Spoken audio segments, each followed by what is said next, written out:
some popcorn, grab your goat, grab something to drink. It is time for the Witches Movie Coven. Yay! We still have to come up with an opening. Hi, everybody.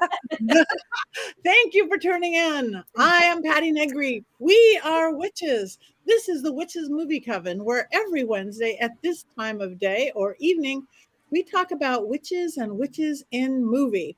Let me introduce you to my beautiful co-host. We have the lovely Heather Greene here in the lower quadrant, witch, author, all-around amazing girl, haunted doll girl, and the author of the definitive book on witches in movies. This is Courtney Buckley over here. She cries. And this is Richard-Lael Lillard. He disagrees with us. And oftentimes I do. I oftentimes do. And missing today is Jason Mankey because he's hiking somewhere in the woods and we couldn't reach him again. But he will be back next week. Or maybe he just watched this film and didn't want to give a review. Maybe he watched this film and didn't want to give a review. Or maybe he's hiking in the woods somewhere.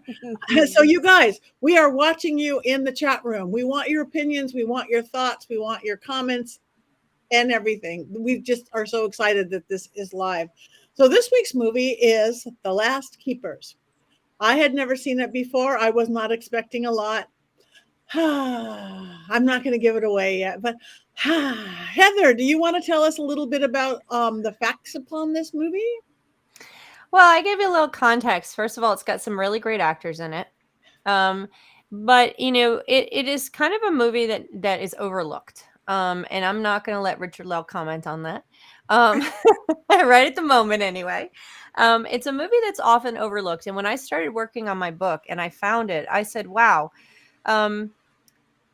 you know, from a witchcraft movie perspective, this movie is notable. You know, and often I'll say a movie that is not well known or is not even a good movie is notable in witchcraft films, which is different than a broader discussion on movies in general. This movie is very typical. There's a lot of canned elements in it. For example, it's got the standard boy meets girl, boy loses girl, boy gets girl back. It's a very classic teen movie in that way. But there's elements in it, especially the there's other things that are a little bit canned as well. But there's elements in it when it comes to witchcraft and the presentation of paganism that are unusual and different and uplifting that make this movie notable in terms of witchcraft films. Now, in terms of context, if you've read my book or if you've heard me talk here a lot, is that by around 2000, 2005 or so, a lot of the witchcraft movies really started to gear towards teens, either for teens or about teens. And so that continues almost exclusively through to today. It's the witchcraft movies prior to that. A lot of them were for adults, especially in the golden era, horror movies, etc. But really, we get a lot of teen witchcraft films going on. And this one fits into that category, but it's an anomaly. It doesn't really, there's nothing that was made at this period of time that's like this. Most of the 2013, 14 witch films, which there were a lot of them at this time, were darker. They were dark, think of horror, American Story Horror. Help me out here, guys. American Horror Story Coven. There we go. And Salem. And eventually we have Sabrina and the Chilling Adventures. Most witchcraft films from this era, 2010 to 2020, were darker, were twisted. Were twists. When I say twisted, I don't mean wrong. I mean twisted stories of things we knew. Fractured fairy tales. So this is a little different. It's uplifting. It's light. It has a very different take, and it's an anomaly, as I said. So that's what I want to present to start us out. It's got, of course, Olympia Dukakis and Aiden Quinn in it, who, you know, just so nice to watch. So I will stop there and let everybody give their opinions. Well, I think would you like me? I want to tell the story. I want to tell the story. Is that okay? Yeah. Oh God. Oh my goodness. Well, yes. Patti. So here's the story of The Last Keepers.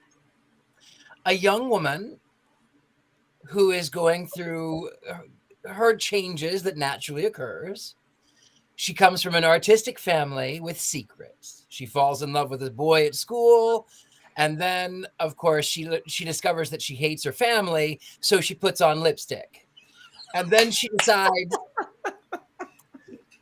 decides it's okay to be a witch and that she can actually heal the world. Roll credits, the end. That's the story. There is so much more to it than that. It's so saccharine sweet. I tell you, it is so saccharine. I rolled my eyes so much I saw my brain. There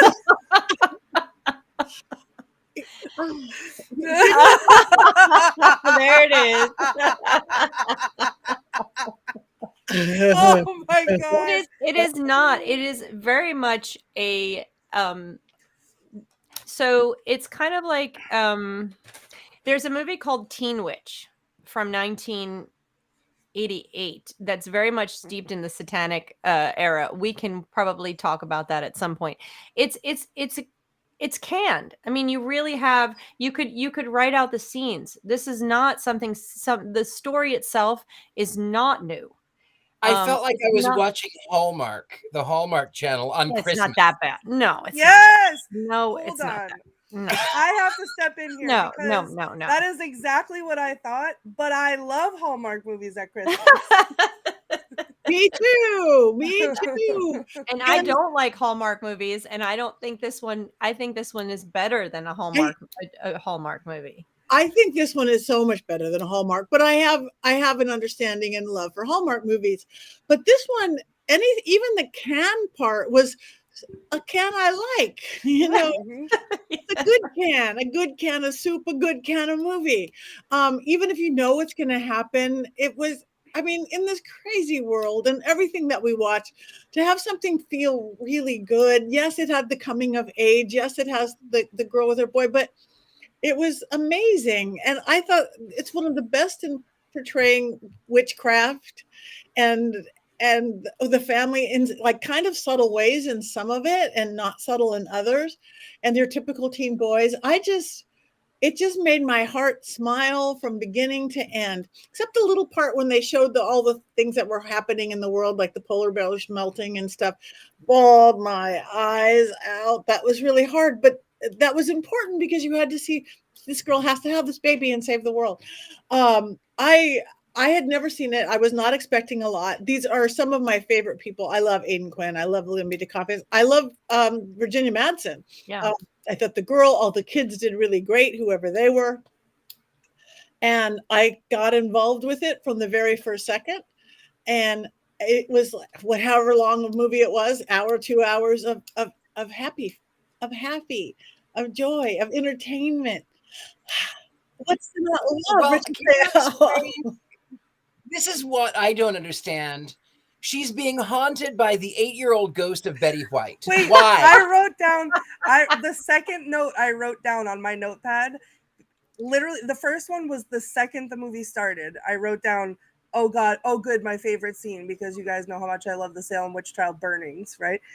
Yeah, burning witches. And then the next line is in all capital letters, "the wig." I was like, I can't watch this.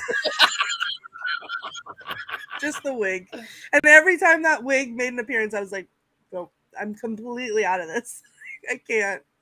It was so good. It was like baby Betty White.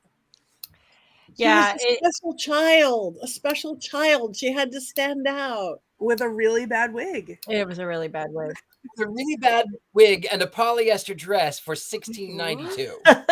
Now, see, the thing is, I get both sides here because when I was going into this movie, like reading the synopsis, I thought it gave me practical magic vibes, and I love practical magic, so I thought, okay, great. Then the movie starts, and it starts on my favorite scene. Immediately, I was like, great, like this is gonna be terrible. I'm not gonna be able to sit through this, whatever. And then it was so painfully cringy for so much of the movie that I was like, but like physically having to like look away. Like I can't make eye contact with these characters because I'm so embarrassed for them for how they're behaving. But somewhere along the line, like my love of like not great movies, I think sucked me in. And then I started to love it. And then it was the scene, you know, she has her Sandra Dee moment where she puts on the lipstick and she goes to school. And I was like, okay, here we go. But then the accident scene was, I think that turned it around entirely for me. Like, I held my breath that whole scene, and I think that was done so well. Like, I liked that there was no, I thought I was channeling my inner Snape. There was no silly incantations or wand waving in this movie. It was just her and her power, and then that became really, really powerful in that scene. So my whole perspective on this changed at that scene, and then by the end I was sobbing, a sobbing hysterical mess, because it was beautiful and I loved it. Rob has a picture of that, I think. Well, you know what? I think there's a lot of the canned things that we're talking about. You have the boy meets girl story, the standard without the magic. We see that over and over and over again, right? So that is definitely part of the easy hokey whatever, if you like it or you don't like it. You also have the canned story of the teenage girl witch, which is Carrie, which is The Craft, which is so many witch movies have that teenage girl who doesn't know Sabrina. She doesn't know she's a witch. She learns her magical powers, and there's so many and I was writing out the canned moments in my notepad. I'm like, here we go, this scene. Here we go, this scene, because it is canned. But what I love about this movie, and when I do lectures and talk about witchcraft movies, I'm always asked, what movie portrays witchcraft or pagans, specifically pagans, let's say, in the most realistic way? And this is one of the ones that's top, because what you're seeing is a family of artists, creative people. They're not doing the magic, even though there's some sensational aspects of it. It's not super sensational. It's not over the top, where, like you see in The Craft, for example, towards the end.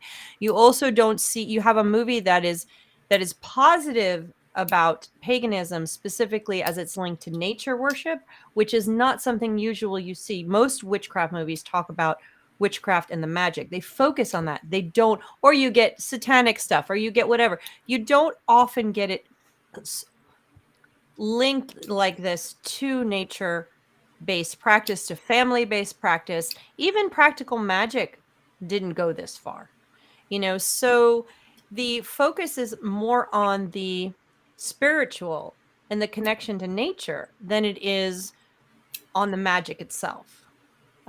So it's a very unique thing. So I'll say this movie and people go, what are you talking about? Most people have never seen this movie. Yes, it's a little movie. Is it perfect? No, I think there's a couple weird, like the blue bird thing that flies through, a little strange. There's the girl with the weird wig. Yes, it's not perfect, but it has this presentation of witchcraft and I'm going to be honest, when I look at this family, I'm like, that's my family, and I can relate to, and this is what I was tearing up throughout the movie. Courtney, I teared up because I can feel the young girl and her struggle,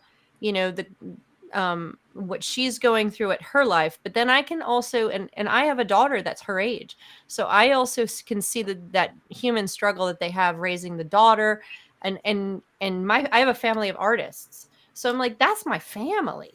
And at some point I might be able to relate deeply to Olympia Dukakis' character. So there's so much going on here that I relate to. Oh my goodness, what was the quote that made me cry? I wrote it down because I wanted to share it with you. She says, she comes up. Oh my god, that was a jump scare. Oh my god. Jump scare. Crying. But when Olympia Dukakis comes up to Rhea, and she comes up to the mom, and she puts her arms around it just before they're about to celebrate a Samhain, I believe. No, Mabon. It was around when they were about to celebrate Mabon. And she puts her arms around him. She says, "You are my harvest." And she puts her arm around it. I was done. Crying. I have to You are my harvest. The grandmother says to the daughter and granddaughter, "You are my harvest." I lost it. I love that we got that scene too, because I feel like, and I think Haley touched on it a little bit too in her comment, practical magic focused on the curse, but they did practice it correctly. I feel like this movie gave us, this is just the normal way that this family celebrates. When they said their like blessings around the table, when they went, like, I connected with that so much, because I wish that that's what I had. you know, not that I mean, Right. in a perfect world, that's what I would have had. But like, you know, it is what it is.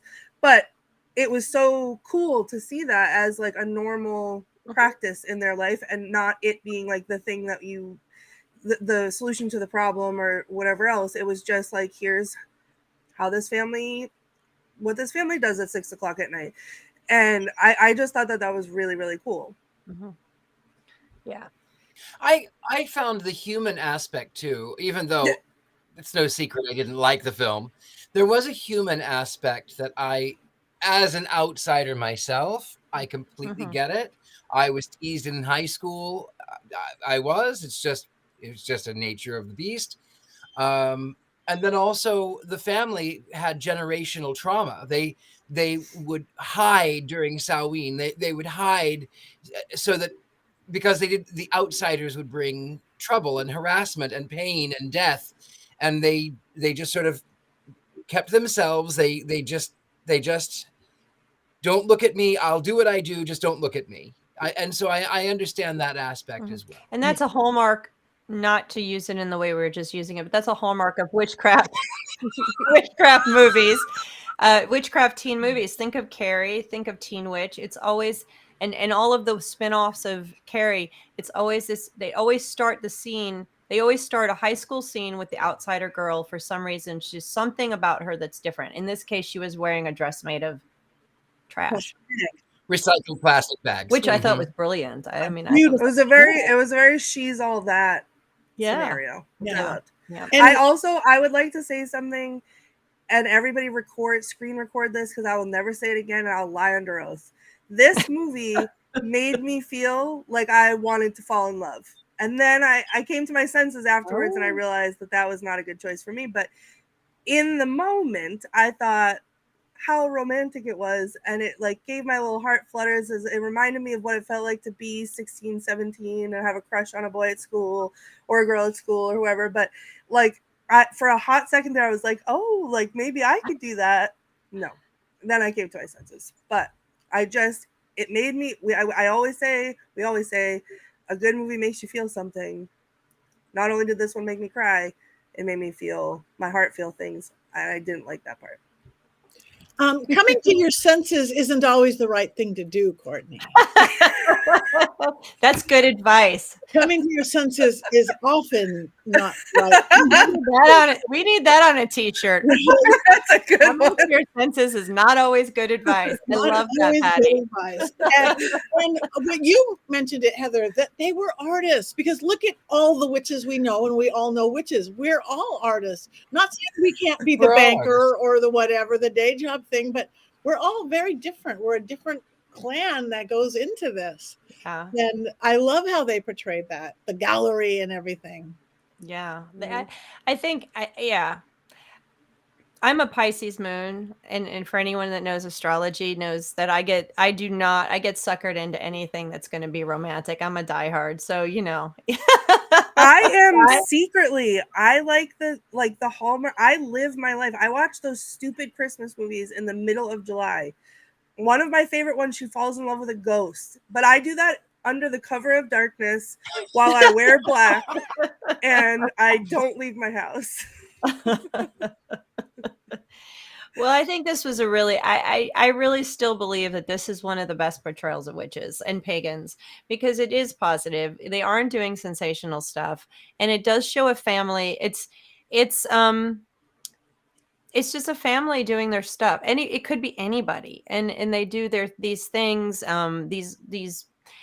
It's not a portrayal of witches and magic. It's a portrayal of paganism and pagans and witchy pagans. And that's a very different thing. And and that nature connection, the environmental statement goes a little over the top. I don't like it when they hammer in an environmental statement, but you could do it without as direct of a message as this one did. So like I said, it's not a perfect film.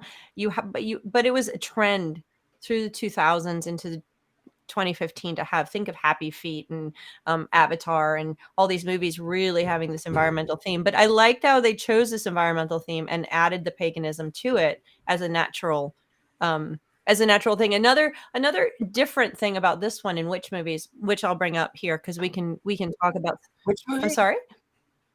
This Which movie. movie? Oh, Which there's movie? another. Come on, Richard. You're gonna get me while I'm talking, and I don't get the jokes.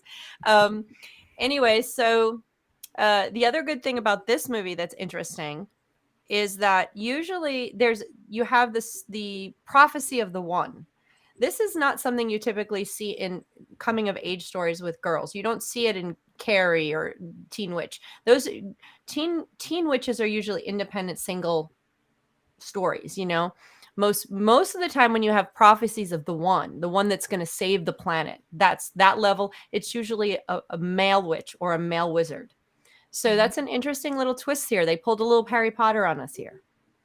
She I doesn't have have to the say- Horcrux, but I think that, like, I know they went hard on the environmental stuff, but I almost think it was important because if you think of, like, to go that hard, I mean, because if you think of, like, how absolute teenagers think, like, everything's the end of the world, one little thing goes wrong at school, my whole world is falling apart, like, all of that. And I think that if we didn't see her feel that passionately about it, then when she had her whole coming into her power moment, which I want to come back to in a second, but and then she had to make that choice that she was going to choose these gifts.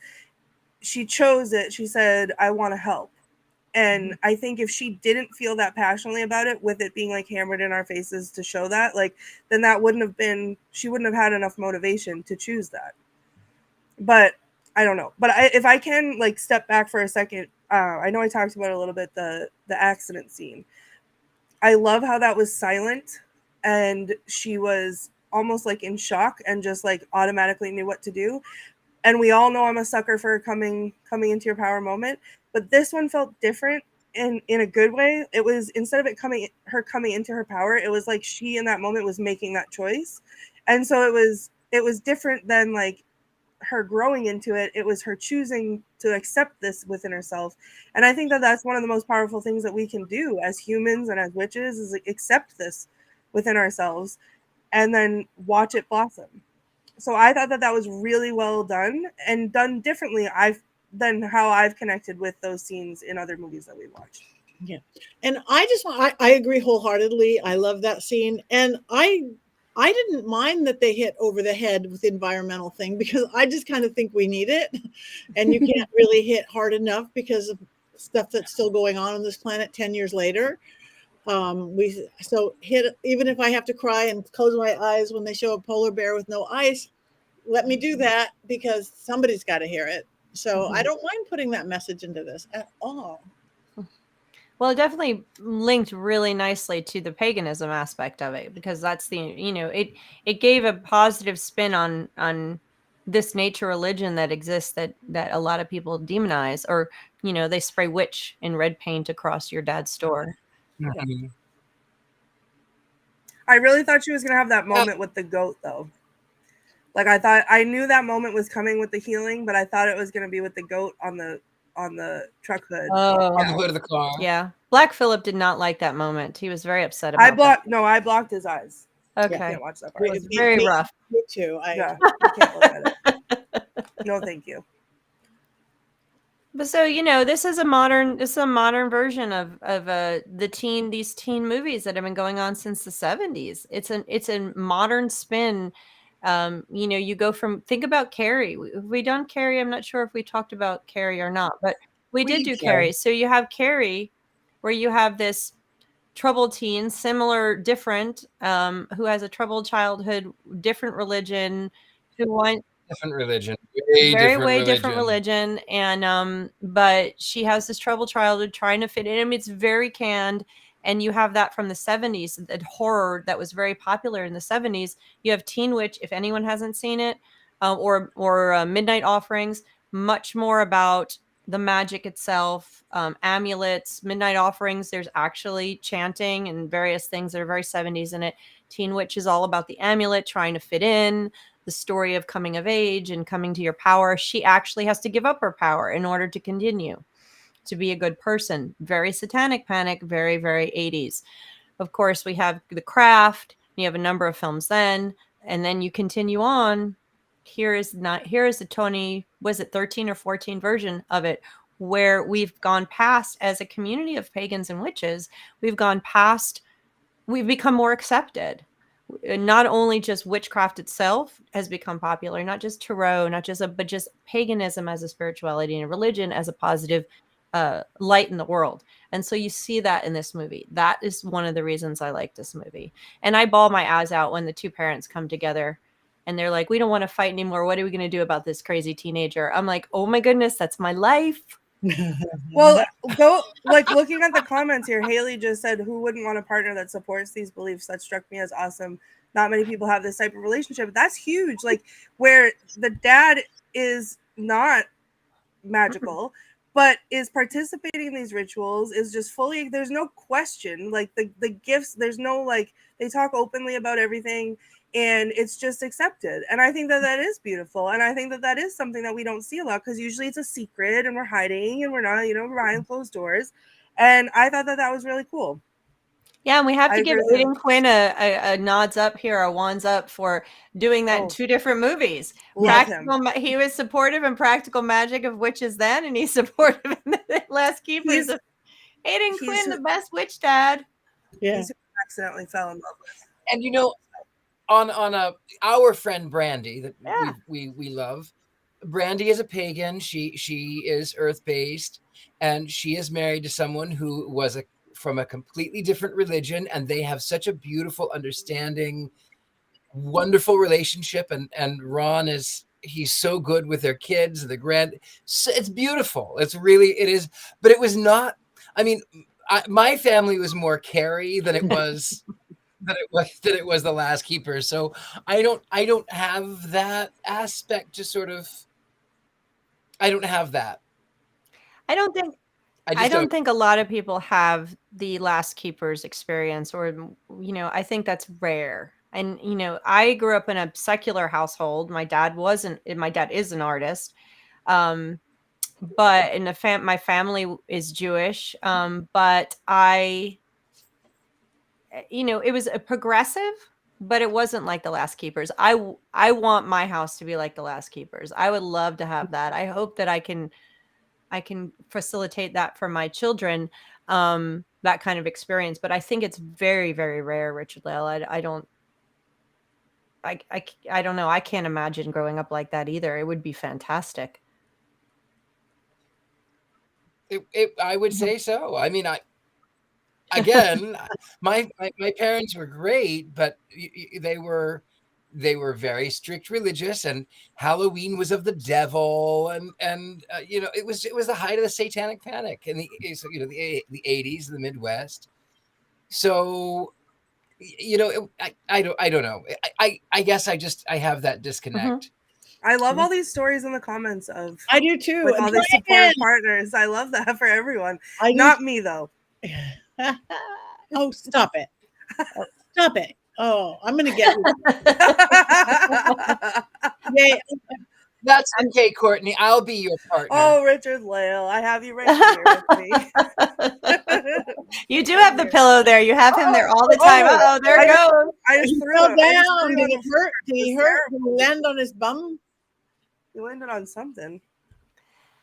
Yeah, I have my partner is not pagan, and he's very supportive. There he is. He's down. Richard-Lael fell on the floor. It's my only fan. You can see it right there. Yeah, my husband is not pagan, but he's very, very supportive. And I remember you had to work him into it early when we first met, because you can't just play. But I remember the first time that Carrie said, because I would make him these little potions and things for work and health and all this stuff. And I remember the very first time he said, when are you going to do that herb burning thing again? And I'm like, oh, okay. Okay, it's awesome. Yeah, there's many Aiden Quinns out there, I think, that are supportive. And they come, and I was just at Mystic South, and we had 500 plus of our closest friends there, and it was fantastic. And there were people there that were not witches and pagans, that were just accompanying their friends and their spouses, and we actually had one woman who brought her mother, who was more like what you your sounds like more like what your parents were, Richard-Lael, and she came anyway to support her daughter. And she was amazed at the experience and felt really a lot of love and had positive things to say. So, it does exist. It's out there. And, we all can hope for that. But, I mean, my husband is definitely not pagan. Oh, wait, I don't have one of those either. But I will tell you, speaking of men, I love my men like I like my coffee, ground to bits and stored in the freezer. Or like whiskey in a barrel aging. Or like my tea, stuffed in a bag and shoved underwater. You and me, friend. You and me. I am a diehard romantic. I can't. I am too, but secretly. I have to. Just only secretly. That's hysterical.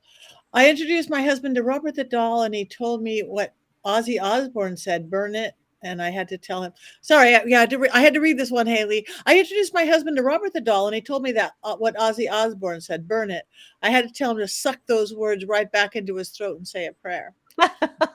Yeah, I would do that with Robert the Doll for sure.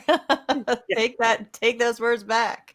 Take that back. Take that back. Yes. Oh, I like what Lisa said. Respect for each other regardless is a beautiful thing. Yes. Absolutely.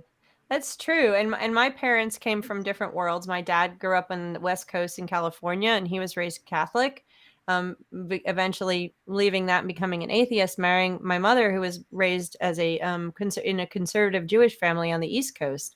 And so they had to figure that out because, I know her parents were not real amenable to the fact that she wasn't marrying a Jewish boy and, all this stuff. And they worked it out. And I grew up between those worlds, and I grew up in a place also that was about as diverse religiously and spiritually as you can get. There was, and in all ways, really. But I had friends that practiced all kinds of religions, and we got along and we didn't care.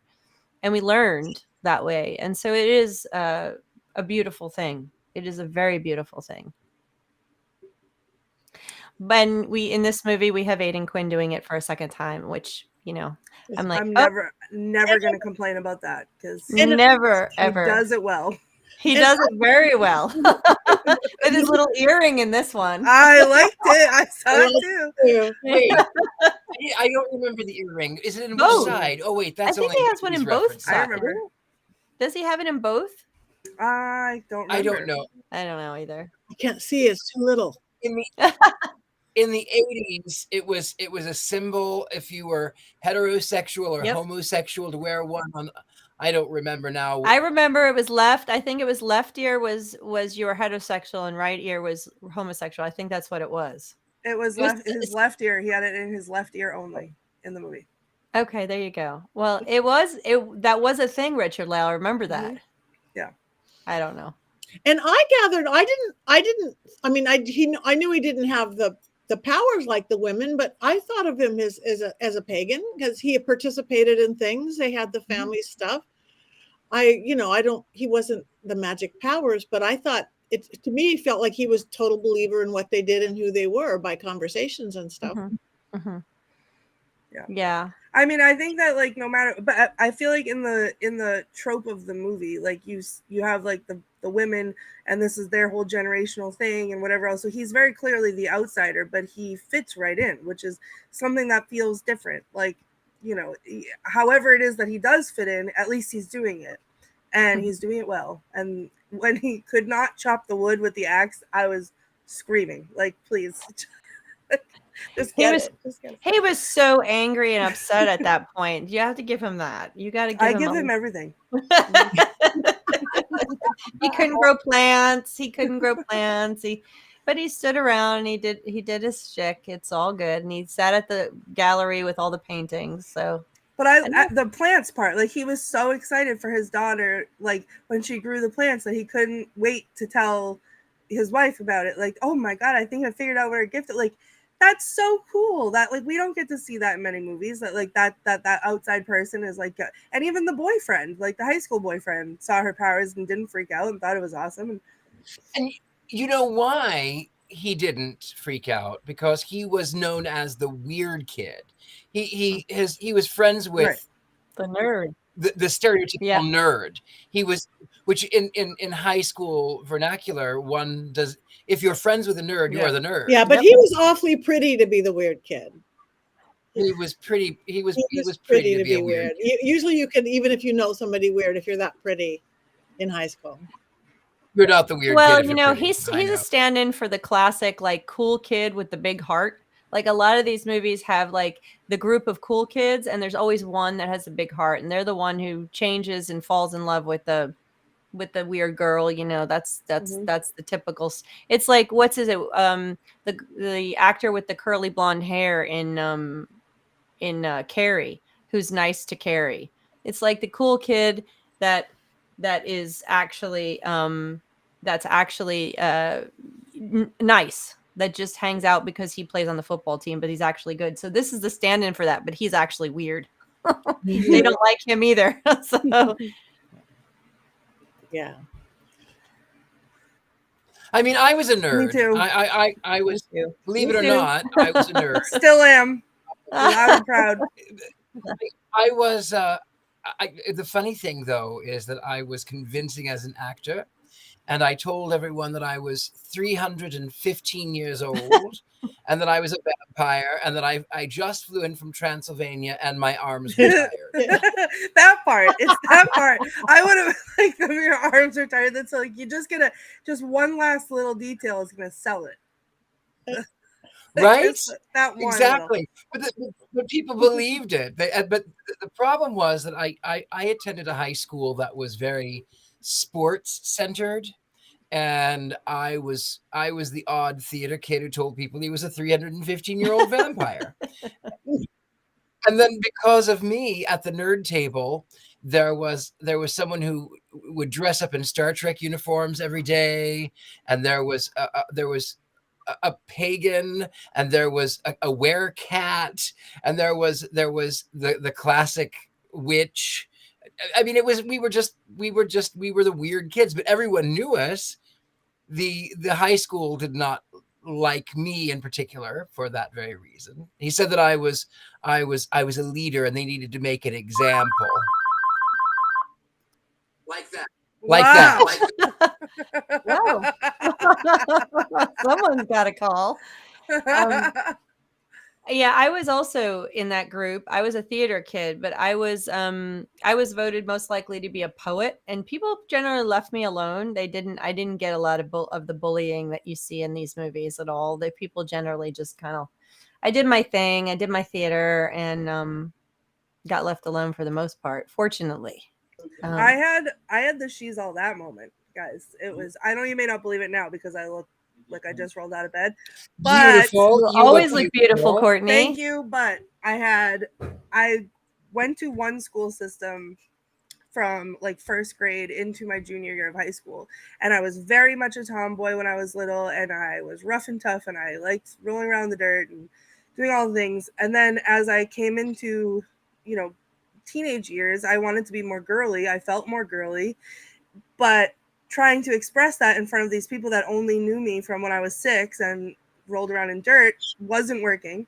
And then it turns out that we were moving. So I moved, and I was given the choice of staying at the high school that I was at for the last 2 years or moving to the new high school. So I chose to move to the new high school.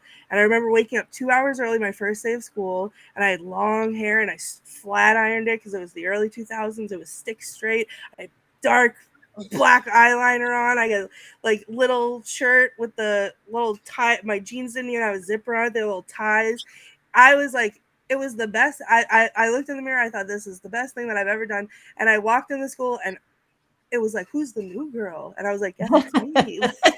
And I became then I was less the nerd that people picked on, and I was still a theater kid, but theater was kind of cool at that point. But I made a lot of friends immediately, but I had that moment, which was really cool. But like, it wasn't the same where like I took my glasses off and suddenly I was a whole different person, but it was kind of that moment. Or took off your plastic dress and put on some lipstick. Just that little bit of, I did do the eyeliner though. She did the eyeliner too. You had eyeliner. Mine was and a little thicker than that. She also did her hair in the curls. She had the curls, the beach curl. And this was about 10 years later, so if it was me, it would have been. No, and I thought she looked, I mean, great both ways. But at first I thought they really did plain Jane her up a little too much in the very beginning. She's earthy.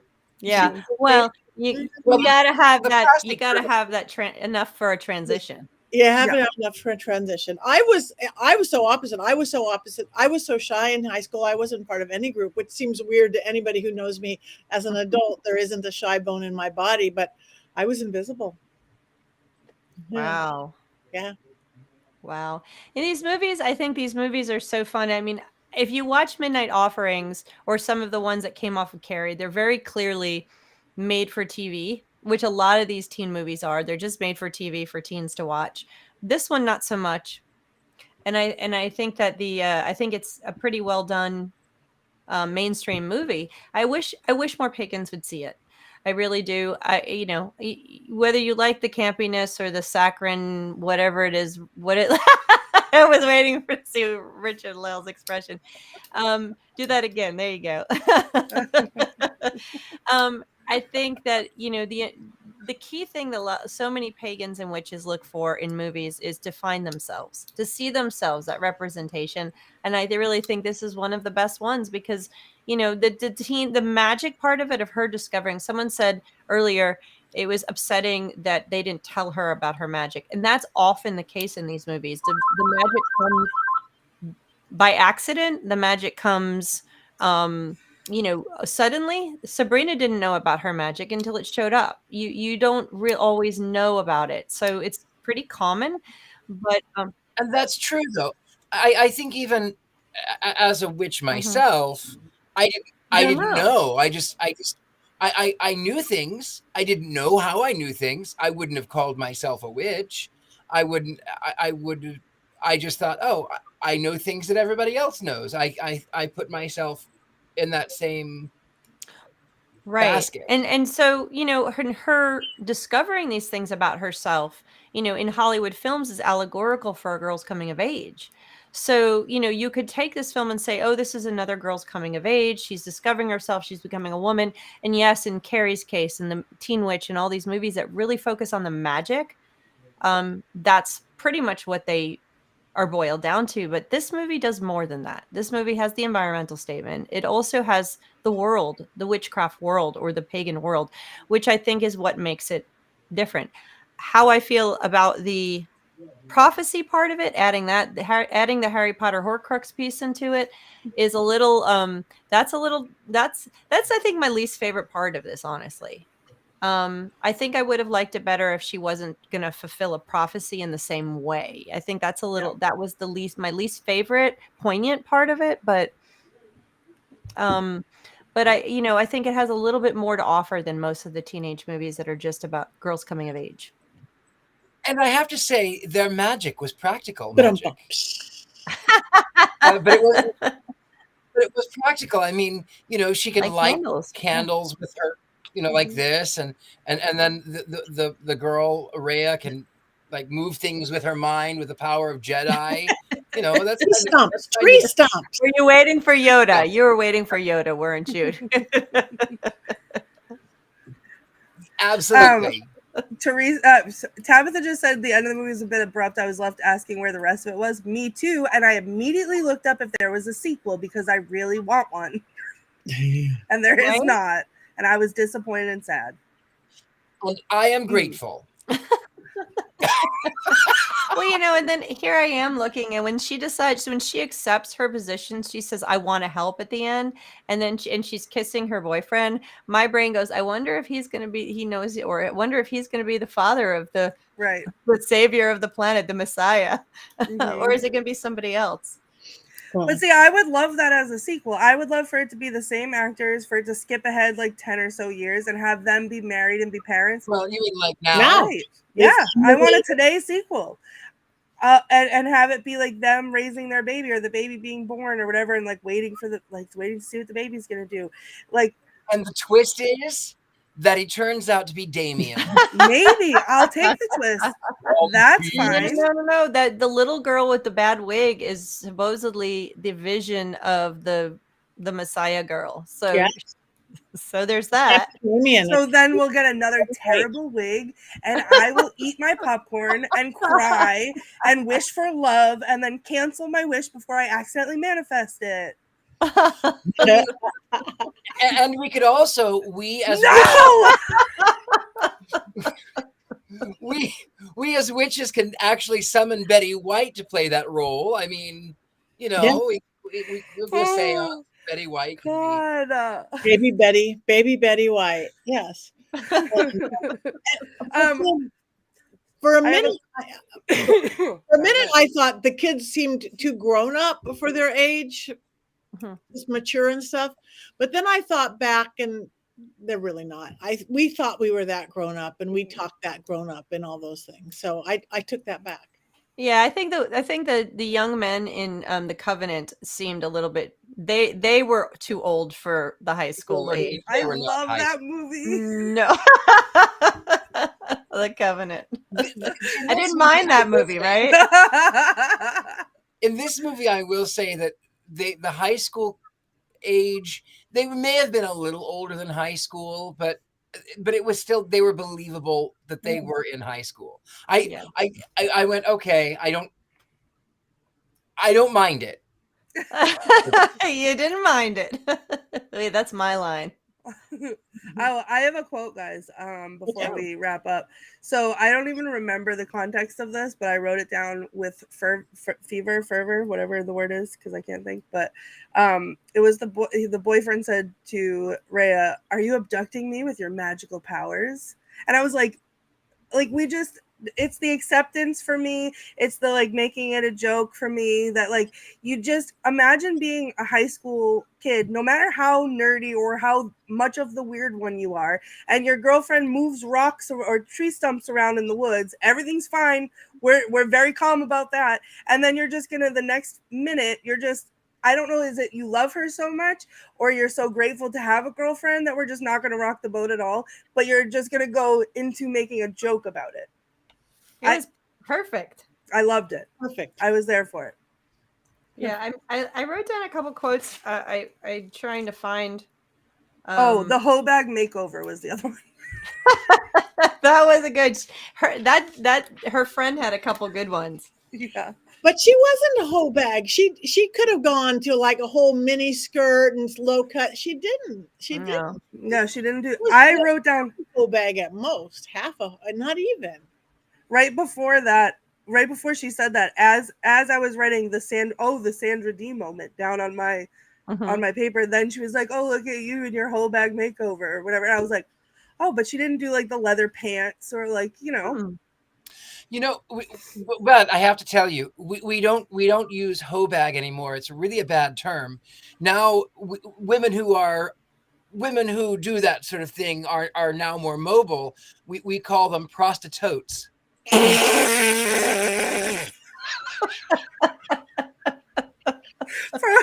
heart stopped for a second. My heart stopped that like I actually said something, and then that. I need to bring my husband in with a snare drum to do rim shots throughout the whole show. I need a tote bag. The same thing, Patty. Boom, boom. Oh my goodness! I rolled my eyes so much I saw my brain. We're gonna need a prostitute tote bag now too, I think. to carry our Black Phillips around in. Got it. Oh my goodness. So what was the part, Courtney? I know we saw the lovely picture of you bawling your eyes out, and we discussed before the show that I was also bawling my eyes out. So what made you bawl your eyes out? You too, Patty? Oh yeah. I'm curious, like, because mine come sporadically throughout the whole thing. So depending on the scene, because I'm a diehard romantic and a mom and all the things. What hit you? What Hallmark moments hit you the most? For me, it was the accident scene. It was watching her in shock. I was holding my breath when she took the I know she healed herself and that was the thing, but then I thought like he's too far gone. She's not gonna be able to do it. She took the glass out of his throat and she just healed him. And then she and it was like the eye contact with everybody, and everybody just sat still and watched her do it, and then like watched her walk away. And then it was the boyfriend saying, everybody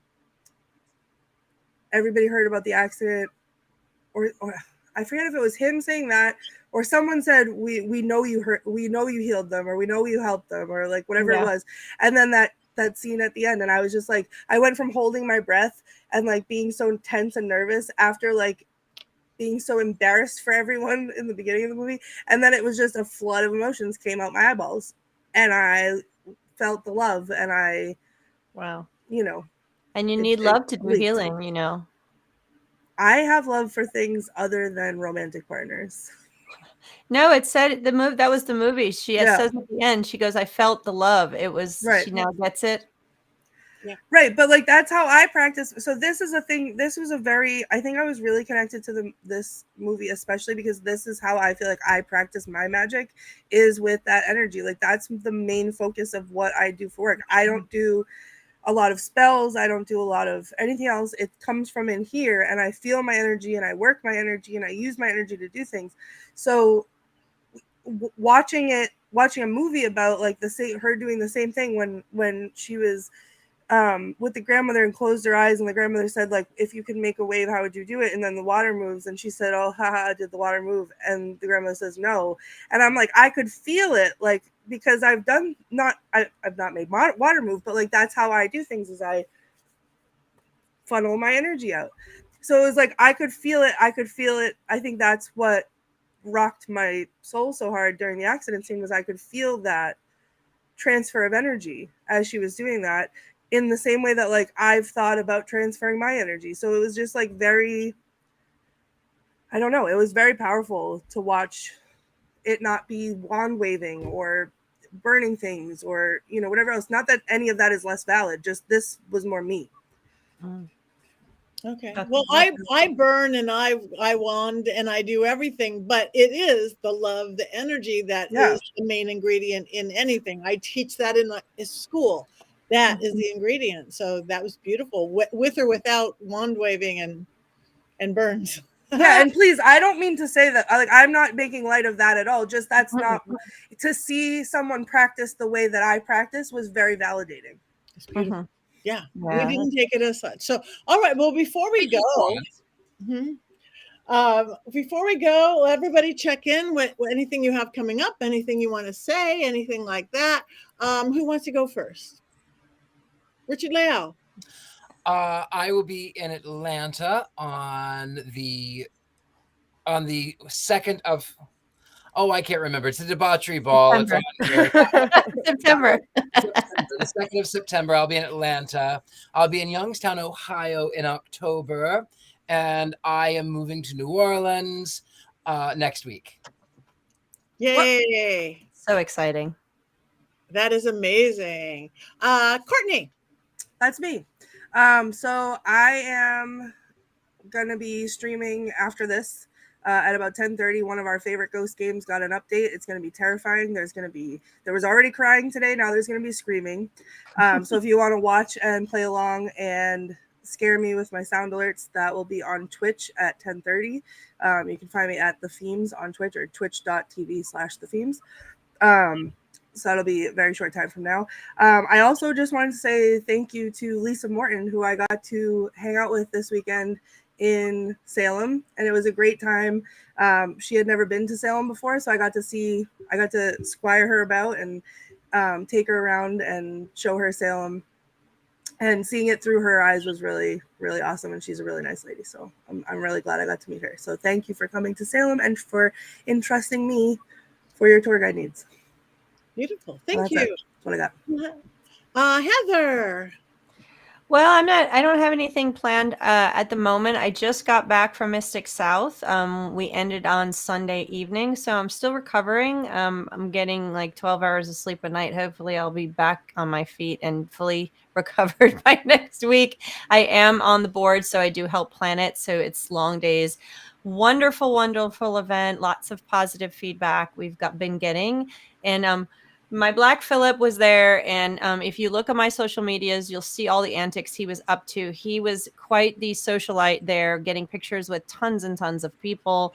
He even got out of the dance floor Saturday night. That was pretty fun. He was being a goat prostitute. He was. He was all over the place. So if you look at my socials, you can see all the places. I'll put some up on our maybe on our Witch Movie Coven Facebook page as well, so you can see all the stuff he was up to. So I will not be doing any shows or anything. I hope to meet Richard-Lael in September somehow, some way, make that happen. And I otherwise will be here in Atlanta working with my wonderful witchy authors and writing articles as usual. So if you want to see what I'm up to, check out my website, check out my socials. I'm always posting stuff there, and please reach out and say hello. I love that too. What movies haven't I seen yet? People are always trying to challenge me, so please send stuff because I love watching new movies. So witchy or not. That's good. I bet you're hard to trick or hard to challenge. There's a lot of movies out there I haven't seen. What was that? Witchy movies? Witchy movies, some of the recent ones, but absolutely some European. You never know. And I love watching movies, and so go ahead, give me something to watch. Okay, thank you so much. All right, I am going to be in August 11th through 14th in New Orleans visiting Richard-Lael. I'm going to be doing Hex Fest. Lots of people doing lots of fun things. I'm actually teaching 3 different workshops and a panel.